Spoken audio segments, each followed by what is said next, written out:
Deep స్టేట్గా పిలుచుకునేటటువంటి వాళ్ళు ఇప్పుడు కీలకమైనటువంటి పాత్ర పోషించారు ఇండియాలో. అది ట్రంపే బయటపెట్టాడు. ₹1,00,00,000 డబ్బులు వెదజల్లి భారతదేశంలో మోడీని దెబ్బకొట్టడానికి 4-5 రకాలు. ఒకటి ఖలిస్తానీలను రెచ్చగొట్టారు, రైతుల పేరుతో ఉద్యమాలు రెచ్చగొట్టారు. మరొక వైపున కులాన్ని, మతాన్ని, వర్గాన్ని, వర్ణాన్ని అన్నీ తీసుకొచ్చారు. కాంగ్రెస్ పార్టీ దాంతో లబ్ధి పొందాలనుకుంది. మెయిన్ కాన్సెప్ట్ ఏంటంటే ఆ రోజున వీళ్ళు చేసినటువంటి ప్రయత్నం మొక్క చెక్కలవ్వాలి, ప్రజాభిప్రాయం మొక్క చెక్కలవ్వాలన్నటువంటి ప్రయత్నం చాలా సీరియస్గా సిన్సియర్గా చేసుకొచ్చారు. కానీ కథ మారింది. ఫైనల్గా వచ్చేటప్పటికి నరేంద్ర మోడీని మెజార్టీ తగ్గించగలిగారు. వాస్తవంగా వాళ్ళ ప్రధాన ఉద్దేశం ఏంటి? ఇక్కడ మెజార్టీ తగ్గిస్తే ఈ ఎన్డీఏ భాగస్వామి పక్షాలన్నీ వెళ్ళి కాంగ్రెస్తో జట్టు కట్టేసి, ఐఎన్డీఏతో జట్టు కట్టేసి, అంటే ఇక్కడ కనుక బీజేపీ ఏ 200 దగ్గర 185 దగ్గర ఆగిపోతే అప్పుడు వీళ్ళందరూ వెళ్ళిపోయి అటు మద్దతు ఇచ్చేస్తారు. అప్పుడు అమెరికా చెప్పినట్టు వ్యవస్థ నడుస్తుంది, సోరోస్ చెప్పినట్టు వ్యవస్థ నడుస్తుంది. అది ప్లాన్ చేశారు.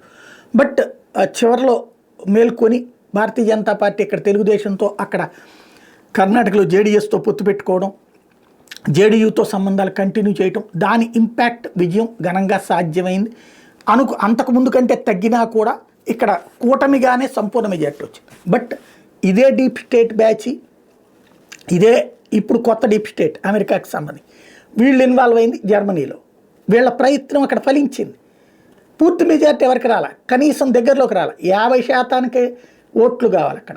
ఇప్పుడు ప్రస్తుతం అధికారంలోకి రాబోయేటటువంటి పార్టీకి వచ్చేటప్పటికి 50 రాకపోవడం అన్నటువంటిది. అంటే ఇక్కడ వచ్చింది సిడియు సిఎస్యు కలిపి 28.5 ఉండే. దీంతో అక్కడ ఏమవుతుంది, ఓడిపోయిన ఎస్పీడీతో కలవాల్సి వస్తుంది, అట్లాగే గ్రీన్ పార్టీతో కూడా కలిపి ముందుకు వెళ్లాల్సి వస్తుంది. అంటే ఇక్కడ గందరగోళపు రాజకీయం నడవబోతుంది రాబోయేటటువంటి రోజుల్లో. జర్మనీ ఎక్కడా కూడా ప్లాన్డ్గా ఉండేటటువంటి పరిస్థితి లేదు, గందరగోళపు రాజకీయాలు నడుస్తాయి. అట్లాగే మెజార్టీ ప్రజల అభిప్రాయాన్ని మార్చే విషయంలో చిట్ట చివరిలో డీప్ స్టేట్ వాళ్ళు ప్రయోజనం పొందారు, లబ్ధి పొందారు అన్నట్టు ఇప్పుడు చర్చకు వస్తుంది.